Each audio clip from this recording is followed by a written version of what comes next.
The muffled voices came from behind the ornate wooden door, but Zara could hear every cruel word. Her cheeks grew hot with tears as she realized the man she was about to marry was telling his best man that he wished she were less dark and more like someone who looked right in a wedding dress. He laughed with his friend about how he would endure her family's presence for just a few hours before they left for their own side of town. Even worse, he said it was all part of his plan to look good in front of his boss, who was known for donating large sums to causes that help different communities. He mocked the way her father spoke. He said her mother's traditional headscarf made him feel out of place. He said he was doing her a favor by marrying her. The friend cackled, and the groom joined in. Zara pressed a trembling hand against her mouth, struggling not to cry out. Her veil brushed the door as she leaned closer, desperate to understand how the man who once said he loved her could speak these hateful words. "It's just a small sacrifice," the groom said with a casual shrug. "Once we're hitched, I can keep her in line. Everyone will see me as open-minded for marrying someone from a different background, especially my boss. I get a promotion, and she gets what she's always wanted, a decent husband." His friend snickered. "Better you than me, man. I can't stand them. I wouldn't trust one of them alone with my kids. So, you're sure you're ready for this? It might be tough once she moves in." The groom sighed, almost bored. "I'll figure it out. I'll buy her family off if I need to. They can barely make ends meet. I'll put them on a tight budget so they can't embarrass me. But hey, we all have to make compromises. Mine is just bigger, marrying someone different, but it's worth it to impress my boss." Zara closed her eyes. She had to force herself to keep listening. She wanted to burst into the room, but she couldn't bring her feet to move.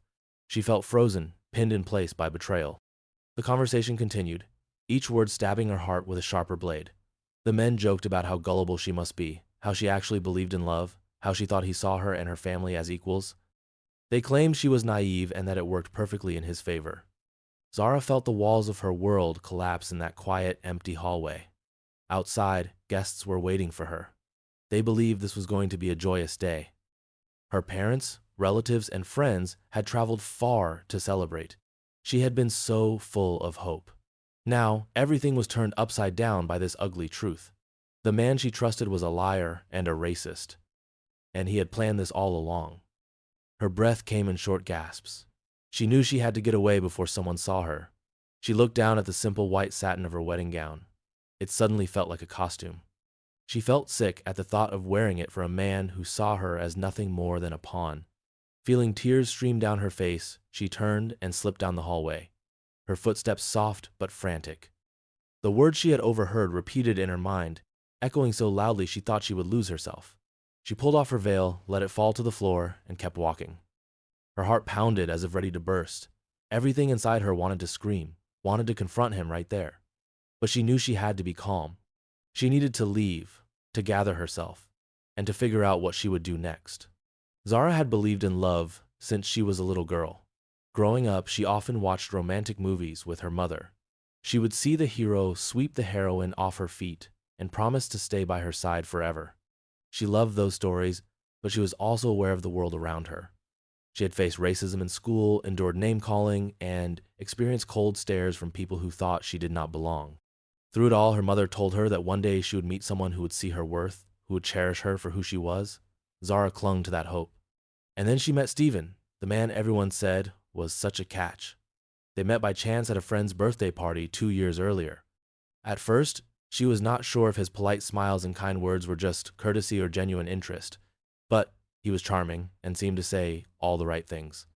He listened to her stories about her family, asked questions about her culture, and even tried some of her mother's home-cooked meals. Zara's family welcomed him with cautious optimism. Her father stayed quiet in many of their first interactions, but her mother spoke with warm curiosity. Though there was always a hint of worry in the air, the family hoped this time might be different, that this man might truly embrace them. The next 2 years passed in a blur of laughter and shared moments. Stephen proposed in a small restaurant in front of a few close friends. He held out a simple ring and said, "I want us to build a life together. I love you, Zara." She believed him because he looked sincere. She said yes, tears of joy shining in her eyes. When they kissed, the entire restaurant cheered. Though there were small red flags, a few comments he made that felt off, strange looks he gave her father's old shoes, or the way he grumbled when her mother spoke in her native language, Zara convinced herself it was normal. She thought all relationships had bumps to work through.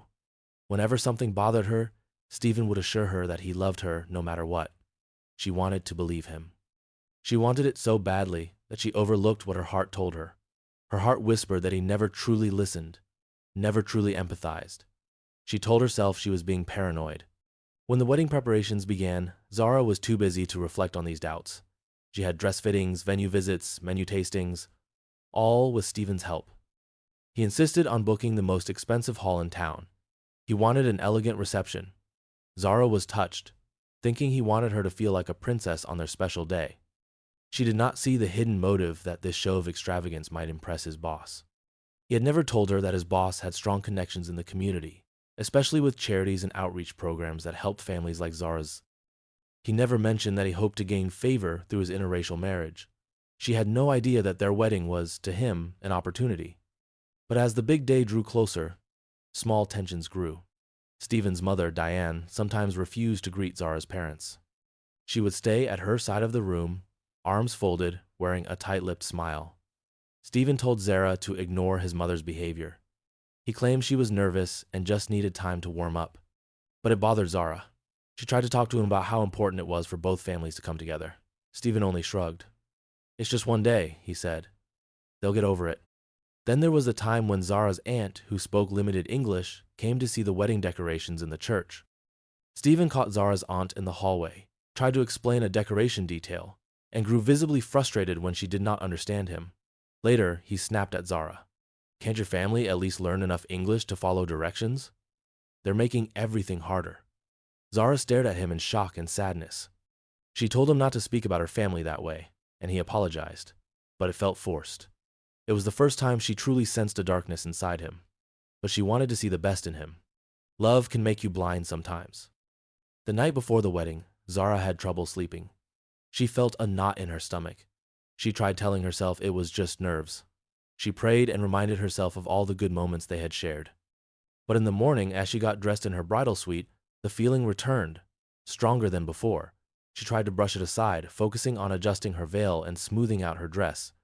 The bridesmaids fussed over her, praising her beauty. Her mother kissed her on the forehead, telling her how proud she was.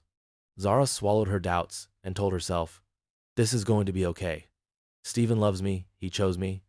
Yet, everything changed in that hallway, behind that door. She found out the truth in the worst possible way. All at once, the illusions she held dear shattered. She learned he did not see her as equal. He did not value her culture or her family. And worst of all, he was planning to use their marriage as a way to rise at his job. He wanted to appear progressive, but in secret, he despised her background. The sting of his words echoed in her mind as she fled. Zara rushed out the back door of the church, tears streaking her cheeks. She could not face the crowd of guests that had gathered out front. She could not let them see her like this. Her wedding planner, a kind woman named Lucy, spotted her hurrying out and called after her. "Zara, you're supposed to wait for your entrance photos." But Zara did not respond. She vanished into the parking lot and headed toward the edge of the grounds, where tall trees cast cool shadows across the grass. She felt dizzy, as if the ground beneath her feet were unsteady. Every step was a struggle. She heard her heartbeat pounding in her ears. In the distance, she saw a side gate. She stumbled toward it, pushing it open with trembling hands. She stepped out onto the sidewalk that ran behind the church property. "Hello, wonderful friends and followers. I'm reaching out because I have a big goal in mind, hitting 1,000 subscribers. It's a milestone that will help our community grow and allow me to share more exciting content with you. Every single subscriber makes a huge difference and brings me one step closer to achieving this dream." A few startled onlookers stared at her after all. A bride in full wedding attire, tears streaming down her face, was not something they saw every day. Zara had no idea where to go. She just knew she had to put distance between herself and that building filled with lies. She took out her phone from the small pocket sewn into her wedding dress. Her mother had insisted on adding a secret pocket for tissues or a phone, saying that was just practical. Now, Zara silently thanked her mother for that idea. She called her closest cousin Amara, who was waiting inside the church among the guests. She took a deep breath, trying to steady her voice. "Amara," Zara said, I need you to meet me in the back parking lot near the tall oak trees, please, and come alone." Her cousin's voice was edged with alarm. Zara, what's going on? Everyone's wondering where you are. The ceremony's supposed to start soon. Please, Zara said, her voice cracking. Just come. I'll explain. Then she ended the call. A few minutes later, Amara arrived, panting, her heels clicking on the pavement. She found Zara hiding near a hedge, tears still streaming down her face. When Zara told her what she had heard, Amara's eyes widened in horror.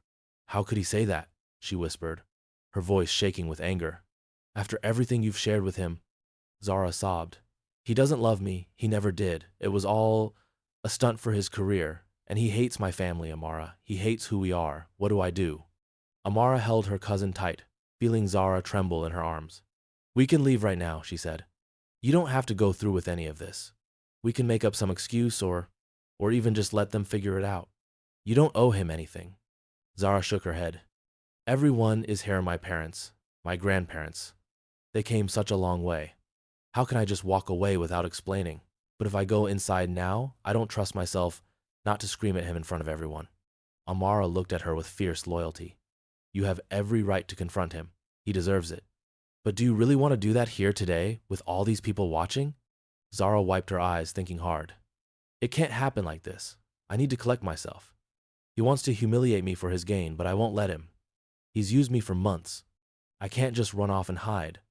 That's what he would expect me to do, be the docile bride who doesn't cause trouble. Amara stroked Zara's hand. What are you going to do? Zara felt a new wave of resolve course through her. Rage mixed with heartbreak, and a sense of justice flared inside her. I'm going to leave for now. Let them panic. Let him wonder if I overheard him. Then, when the time is right, I'll come back. And I won't come back alone. He wants to see me broken? Let's see how he handles it when I stand up for myself. Her eyes glinted with determination.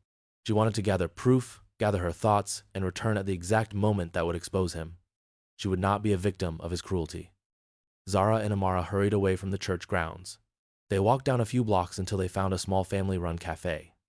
The place was nearly empty on a Saturday afternoon, most people busy with weekend errands or events. Zara knew it might be risky going in wearing a wedding dress, but she needed a place to sit, to think, and to hide. They slipped inside and found a corner table. The owner, an older woman who spoke with a gentle accent, approached. She seemed concerned at the sight of a tearful bride. My dear, is everything okay? Do you need help? She asked softly. Zara tried to smile, grateful for the woman's kindness. I just need somewhere to rest for a moment, she said, her voice husky with emotion. May I please have a glass of water? The woman nodded and left quickly. Zara sat, her dress bunching around her, her head in her hands. Amara squeezed her shoulder. Take your time, she said. We'll figure it out. The woman soon returned with water and a cup of tea on a small tray. She placed them gently on the table. No charge, she said, concern evident in her eyes. I hope you find peace. I don't know what's happened, but I can see pain in your eyes. She gave a kind nod and left them alone. Zara took a sip of water. Her mind whirled with possibilities. Should she call her parents first? Should she expose Stephen right now? Her body still shook with the memory of the words he spoke behind that door. She handed her phone to Amara, who texted Zara's parents, telling them that Zara needed a moment to calm her nerves before the ceremony. She was not feeling well, and they should remain patient. Her parents, worried, texted back that they would wait and not pressure her. Zara closed her eyes, thankful for the unconditional love of her family. They sat in the cafe for nearly an hour, huddled close, whispering. Zara's shock was slowly giving way to a fiery determination. She knew exactly what she wanted: to return to the wedding, to show up when Stephen least expected it, and to expose him in front of everyone. But she needed to be calm and organized. She also wanted to make sure her parents and family were not thrown into chaos because of her choice. They deserved to know the truth, but she hoped to shield them from the worst of the fallout. Amara listened closely. She agreed that Stephen should not get away with this. We can't let him continue pretending, she said, not when his cruelty is so clear. But how? Zara asked, her brow furrowed in thought. I have no recordings, no proof, it's just my word against his. Amara smiled a little, tapping her phone. I might have something. Most of us have phone apps that record audio, right? I can try to get him to admit what he said, or we can trick him into repeating it. Zara paused, remembering the words she had overheard. Her blood still boiled at the memory. We need him to reveal how he really feels, she said. He might get careless if we push the right buttons, and then we can show everyone who he is. They laid out a plan. Zara would stay hidden for a while, letting worry spread through the wedding guests. Meanwhile, Amara would return to the venue and pretend to sympathize with Stephen, telling him that Zara had run away because she got cold feet or was upset about something else. Perhaps Amara would get him alone, get him to talk about how he really felt. She would use her phone to record their conversation. If they succeeded, they would have the evidence they needed to confront him publicly. Zara shuddered.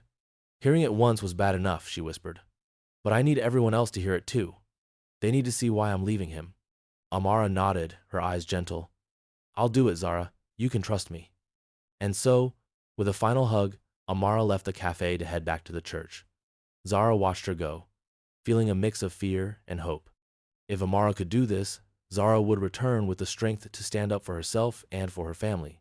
Zara stayed in the cafe, nursing her tea as the minutes ticked by. She noticed a few glances from other customers who saw a bride sitting alone. Tears dried on her cheeks, but nobody bothered her. The owner occasionally walked by and gave her a kind smile. Zara found a napkin and tried to dab away some of the mascara streaks under her eyes. Her phone buzzed, and she picked it up quickly. It was a text from her mother. We are worried. Ceremony is delayed. Stephen says you are unwell. Where are you? Zara's heart twisted. She knew she should talk to her parents directly, but she wanted to stick to the plan. She typed a quick response. I'm safe, Mom. Don't worry. I just need some air. She did not say more. She put her phone face down on the table and tried to steady her breath. She reminded herself why she was doing this. She thought of the hateful words, the smug tone in Stephen's voice, the laughter he shared with his friend. She imagined her family's faces if they ever knew the truth, if they heard him belittle them. Her father, a proud man who had sacrificed so much to give Zara a better life, did not deserve that humiliation. Her mother, who welcomed Stephen into their home with open arms, did not deserve such disrespect. That steeled Zara's resolve. She was not going to let him fool them any longer. At the church, chaos had erupted. The ceremony was supposed to start an hour ago, but the bride was missing, and many guests grew restless. Some wondered if they should head to the reception area. Stephen paced back and forth, forcing a concerned expression, though inside he was seething.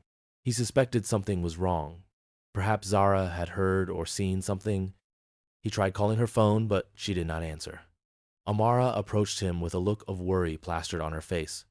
Stephen, she said, her tone shaking a bit. I'm so sorry to bother you, but do you know where Zara is? I can't find her anywhere. Stephen threw up his hands, frustration evident. How would I know? He asked. She just disappeared. Did she say anything to you? Amara hesitated, then lied. She mentioned something about being worried that she's not the right kind of bride for you. She said she's nervous your mother doesn't like her family. Stephen's eyes narrowed. What do you mean? Amara shrugged. She thinks she's bringing shame to your family. She talked about your mother's cold stares and those comments your friends made. She said she's scared she'll never fit in. Stephen's face changed from annoyance to a cunning smirk. Well, he sighed. I guess it's normal for her to be insecure. She should have known from the start that this was going to be tough on my family. But I didn't think she'd run off. That's pretty dramatic. Amara bit her lip, stepping closer. She lowered her voice. Stephen, can I be honest with you? I'm just her cousin, so I don't know everything. But she's always been sensitive about race. She's faced a lot of ugly words in her life. She paused, glancing around. I wonder if she overheard anything that made her feel singled out. Did you or your friends say anything that might have pushed her over the edge? Stephen stared at her. He knew better than to confess. But part of him believed there was no way Zara would bring this out in public. He had counted on her meekness, on her desire to keep the peace. I don't think so, he lied. We might have joked around a bit, but she knows I love her. Amara nodded, pretending to accept his words. Her phone, hidden in her purse, was recording everything. Sometimes jokes can hurt if they have a hint of truth, she said, her voice careful.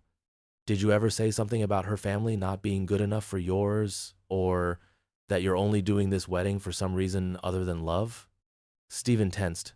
Why would you suggest that? He asked sharply. I'm marrying her because I love her. That's the only reason. Amara smiled apologetically. Sorry, I didn't mean to upset you. It's just that she ran away, so I'm trying to figure out if something you said triggered it. He looked away, clearly annoyed. He was not about to spill his secrets to Zara's cousin. She'll come back, he finally said in a low voice. She always does what's best for everyone else. She wouldn't dare embarrass her family by leaving. In that moment, Amara sensed the ugly truth behind his arrogance. She felt her stomach twist in disgust. She pretended to give him a nod of sympathy. "I'm sure you're right," she said quietly. "I'll see if I can find her. Maybe she just needed some air." She walked away, not pressing further. She knew if she pushed too hard, he would suspect something. The few words he had said, laced with superiority and dismissiveness, were enough to show his true colors. She was not sure it would be enough to shock everyone, but it was a start.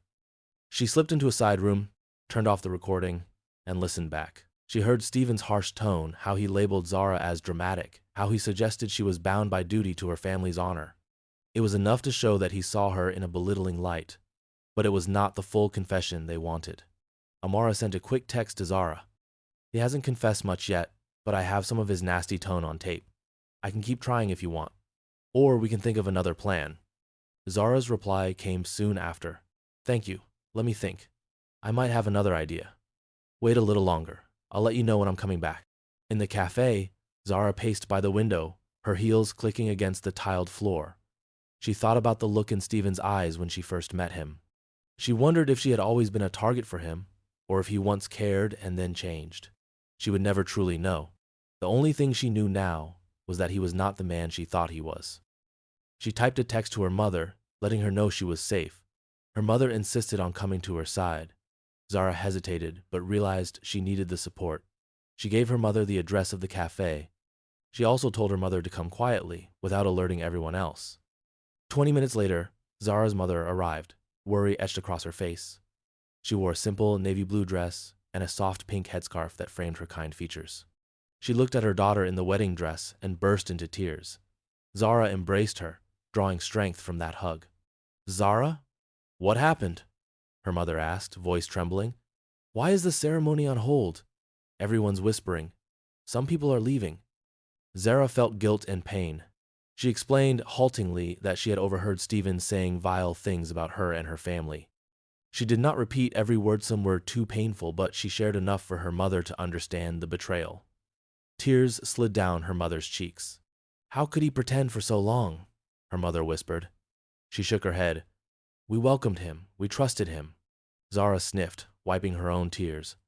"I'm sorry I didn't see the signs, Mom. I was so caught up in the idea of love." Her mother patted her hand softly.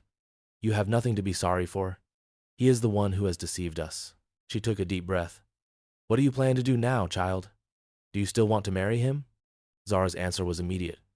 I can't marry a man who sees me and my family as inferior. He doesn't love me. He doesn't respect me. It was all fake." Her mother nodded. "Then you must do what is best for you. If you want to call off the wedding, we support you." Zara felt a fresh wave of tears. She was so relieved to have her mother's blessing. "I won't let him get away with this," Zara said, her jaw set with resolve. "He thinks he can hide his racism and use me for his gains. I want to expose him for who he is." Her mother looked concerned. "Zara, you must be careful. Men like him, if he's not afraid to say such words, he might not react well if you humiliate him in front of everyone." "I know," Zara said quietly. "But I have to do this. I'll let him think I've run away for good. Then I'll walk back in there and show him I'm not weak. I will not be quiet. I don't care if it causes a scene." Her mother sighed, then placed a gentle hand on Zara's cheek. "I see the courage in your eyes, but promise me you'll not let anger consume you. Do what you must, but do it with dignity." Zara squeezed her mother's hand. "I promise." As afternoon turned to evening, the sun dipped lower in the sky, casting long shadows across the church lawn. Some guests had left, but many lingered, hoping for an explanation. Stephen's parents hid their annoyance behind forced smiles, but they were whispering angrily among themselves. Stephen grew more and more agitated. He stepped outside the church, scanned the parking lot, and paced near the entrance. He tried calling Zara's phone again, but there was no answer. Inside, Amara quietly approached the guest she trusted. She explained that Zara had discovered something horrible about Stephen, though she did not provide details. She asked him to stay, saying that Zara needed people who cared about her. Some of Zara's close friends agreed, suspecting that something terrible had happened. They were worried, but they trusted Zara's judgment. Zara used this time to call her father, who was still inside the church, seated in a pew, waiting patiently. When she heard his voice, she almost broke down again. Her father had always been the quiet pillar of strength in her life. She explained, in a choked whisper, that she had overheard Stephen's hateful words. Her father said nothing for a long moment, then spoke gently. "You do not have to marry a man who disrespects our family," he said. "I will support whatever choice you make. If you wish me to stay with you as you confront him, I will do so. If you want me to remain quiet in the background, I will do that too. But know this, I love you, Zara, and I will not allow this man to harm you."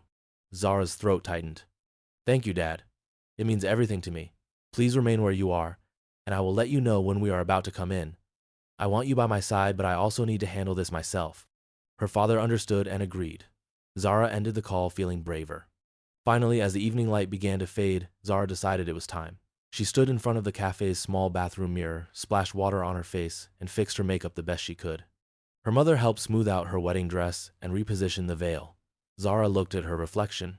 The dress was a symbol of purity and hope, but now it reminded her of betrayal.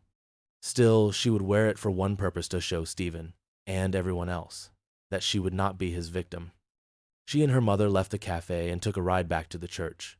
Zara felt her heart pounding as they approached. She could see from the windows that many guests were still inside, scattered in small clusters of conversation. Some were gazing at their phones, looking bored or anxious.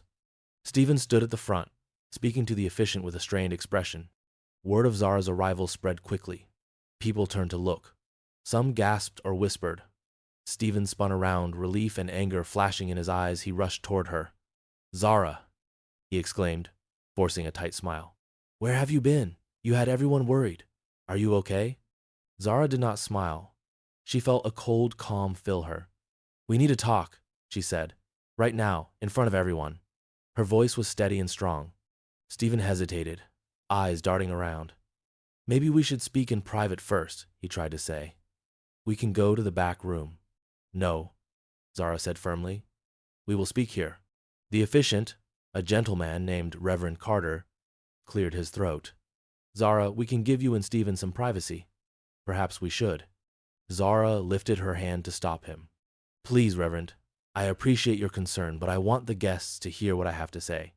It involves them too, because they came here for a wedding that will not happen." A ripple of shocked whispers spread through the small crowd. Stephen's mother, Diane, frowned. "What do you mean it won't happen?" she asked sharply. Zara took a deep breath. She looked at her father, who stood in the second row, his eyes fixed on her with quiet support. She glanced at Amara, who gave a small nod from near the aisle. She felt her mother's steady hand on her shoulder. Summoning all her courage, Zara began. "I overheard you, Stephen," Zara said, turning to face him. Her voice trembled with hurt and anger, but she did not let it break. "I heard every vile word you said to your best man. You said you were marrying me only to impress your boss. You said my family and I are not good enough for you. You even mocked my father and called my mother's headscarf embarrassing. You told your friend you only had to endure my family for a little while, because once we were married, you'd buy us off or keep us in line. You used me for your own ambition." Stephen's eyes widened in panic. He glanced around, noticing how the guests were staring at him, expressions ranging from confusion to horror. "Zara, that's not true," he stammered, his face pale. "You must have misunderstood. I would never say such a thing." Zara pulled out her phone and looked at Amara. Amara stepped forward, holding up her phone with the recording. "Then explain this," Amara said loudly. She pressed play. Stephen's voice filled the room, clipped and annoyed, calling Zara dramatic, insisting she always does what's best for everyone, implying she would not dare embarrass herself or her family by backing out. The recording was not overly long, but it was enough. The hateful tone in Stephen's voice was clear. The callous dismissal of Zara's feelings was obvious. Guests looked at Stephen with shock. Some turned their heads away, disgusted by what they heard. Stephen's father's face turned red, while his mother's expression became a mask of shame and anger. Reverend Carter shook his head, and a hush fell over the church. When the recording ended, Zara stared at Stephen. "There's more I heard, more that was not recorded," she said softly. "About how you hate my background, how you think my family and I are beneath you, how you never wanted this marriage for love. You only wanted it so you could impress your boss and get ahead at work." Stephen found his voice. "Zara, you don't understand," he said, desperate. "I was just venting. I said some stupid things. My mother and father put pressure on Meth. They never approved of you." Zara let out a shaky breath. "So you blame your parents for your words? You chose to say those hateful things. And I can't marry someone who looks down on me or my culture." She paused, staring into his eyes. "You lied to me, betrayed me, and insulted everything I hold dear. This wedding is off." People in the pews gasped.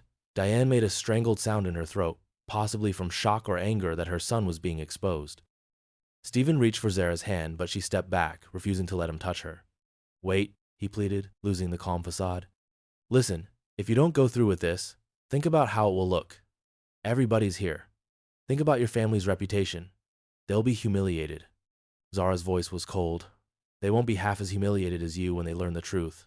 My family stands by me. You don't get to manipulate me anymore. You are the one who should be ashamed." Stephen's face hardened, and his tone turned mean. "Fine. If you walk away, don't expect me to apologize. You'll never find someone better than me. At least I gave you a chance at a decent life. You want to throw it all away? Go ahead." A wave of outrage swept through the crowd. One of Zara's uncles stood up, glaring at Stephen. Her friends muttered curses under their breath. Even some of Stephen's own friends looked uncomfortable, realizing that he had indeed been exposed as a bigot and a liar. The entire wedding scene was in chaos. Zara squared her shoulders. She felt tears burn at the corners of her eyes, but she blinked them back. She refused to let him see her cry again. She walked past him, straight to the altar. Behind the altar was a table that held the wedding documents ready to be signed. She picked them up, looked at them for a moment, and then tore them in half. The ripping sound echoed in the stunned silence. "This is my wedding gift to myself," she said, holding the torn papers for all to see.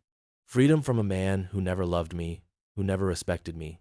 I'd rather have no wedding at all than spend my life with a racist who sees me as a tool for his own advantage." She dropped the ripped pieces of paper onto the floor. Some fluttered gently, landing at her feet. She turned to face Stephen one last time. "I hope you learned something from this," she said quietly. "Hatred will only poison you, but I won't stand here and be your victim." Turning away from him, she walked down the aisle. Her father stood, offering his arm. She took it with gratitude, feeling her mother's hand slip into hers on the other side. Her closest friends and family followed, giving her strength. Many guests began to walk out as well, appalled by Stephen's behavior. A few who stayed behind glared at him, shaking their heads in disappointment. This was Zara's moment of revenge, not a violent act, but a firm stand. She had exposed Stephen before everyone he wanted to impress. She had torn up the wedding contract in front of them. She had refused to be silenced or shamed. Now, all that was left was for Stephen to face the consequences of his own words. Outside the church, dusk had settled. The warm glow of streetlights reflected off Zara's tear-streaked cheeks. But despite her sadness, she felt an odd sense of relief. Her friends and cousins gathered around her, hugging her and telling her how proud they were of her courage. Some of them wept for her pain, while others raged at Stephen's cruelty. Zara looked at her mother and father, who stood together, their arms around her. She felt their love wrap around her like a shield. She knew the days ahead would be difficult. There would be questions, rumors, and perhaps attempts by Stephen to salvage his reputation. But none of that mattered to her now.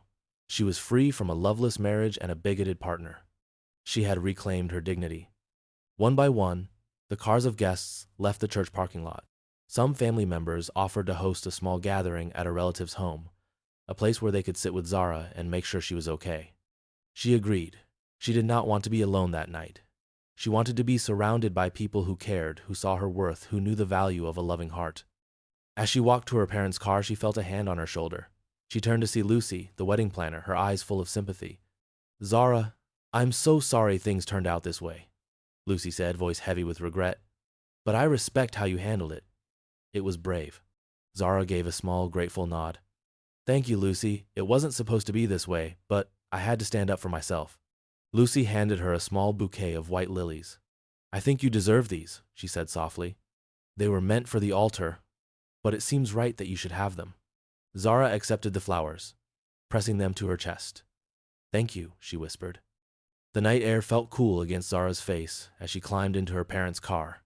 She stared out the window at the church doors, still open, revealing glimpses of a shattered ceremony inside. She thought of Stephen, left behind with his lies exposed. She thought of all the ways her future had changed in just a single day, and though her heart ached, she also felt a sense of hope. Sometimes, breaking away from something fake clears the path for something true. They drove away, her mother and father silent but comforting. Zara knew the journey ahead would be filled with challenges. She would have to deal with the emotional fallout.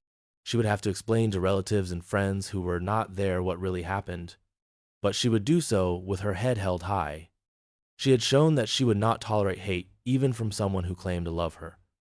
When they arrived at her cousin's house, she was greeted by a small crowd of relatives and close friends. They wrapped her in blankets, gave her tea, and let her cry in safety. Some told her stories to make her laugh, reminding her she was still capable of joy. Others simply sat beside her, offering quiet support. It was a strange sort of after-party, one filled not with wedding toasts but with heartfelt sympathy and resolve to protect her. Late into the night, as people began to drift away and find places to sleep, Zara stepped outside to the small back porch. She looked at the moon, glowing in the sky, and felt a tear slip down her cheek. She let the tear fall. She felt pain, but also relief. She thought about how, the next morning, she would wake up no longer engaged, no longer weighed down by the pretense that she was loved by someone who valued her. She would wake up with her pride intact, with her self-respect unbroken. She heard the door open behind her. Turning, she saw her father. He walked over and stood beside her. They did not speak for a while, just looked at the stars. Finally, he said softly, "You did the right thing." Zara bowed her head. "It hurts," she admitted. "But I know it was right. I just feel foolish for loving him." Her father placed a hand on her shoulder. "Love is not foolish. Trusting someone is not foolish. He is the one who was foolish for throwing away a good woman's heart." Zara closed her eyes, tears slipping onto her lashes. "Thank you, Dad," she whispered. Her father nodded. They stayed together under the night sky for a while longer, the quiet of the neighborhood wrapping around them. And as Zara breathed in the cool air, she vowed she would heal, she would move on, and she would not let Stephen's hateful words define her. She had faced him and taken her revenge by revealing who he truly was. In time, she would find her own peace, and perhaps one day, true love as well. Weeks passed. News of the disastrous wedding spread through their social circles. Some sympathized with Zara and supported her courage. Others gossiped and expressed shock or confusion. Stephen tried to salvage his image, claiming it was a misunderstanding, but the damage was done. His racist comments were on record for all to hear. Eventually, word reached his boss. The boss, who prided himself on supporting diverse communities, was appalled by Stephen's behavior. The promotion Stephen had hoped for slipped through his fingers. He found himself isolated in the workplace, avoided by colleagues who did not want to be associated with him. Zara, meanwhile, kept her distance. She refused to talk to Stephen. The only time she acknowledged him was through her lawyer, who made sure no legal claims could be filed against her for the canceled wedding expenses. She focused on healing and on spending time with her loving family and friends. In small steps, she reclaimed her life. She kept her job, returned to her hobbies, and surrounded herself with people who genuinely cared for her. There were nights when she cried, remembering how close she had come to marrying someone who despised her heritage. But each morning she woke with new strength. She reminded herself that she had faced racism head-on and did not bend to it. She learned to trust her instincts more and to value herself enough to walk away from a toxic situation. One morning, she woke early and stepped outside to watch the sunrise. The sky was streaked with pink and orange. She breathed in the fresh air, feeling the chill on her skin, and smiled. Today was a new day. She was free, she was strong, and she was loved by the people who mattered. And as the sun peeked over the horizon, Zara knew she had won. Her revenge was not only in exposing Stephen, but in living her life without shame or regret. In time, she would build a future filled with real love and mutual respect. She would share her story with others who needed to hear it. And she would never be silent in the face of hatred again. Hello, wonderful friends and followers. I'm reaching out because I have a big goal in mind. Hitting 1,000 subscribers. It's a milestone that will help our community grow and allow me to share more exciting content with you. Every single subscriber makes a huge difference and brings me one step closer to achieving this dream.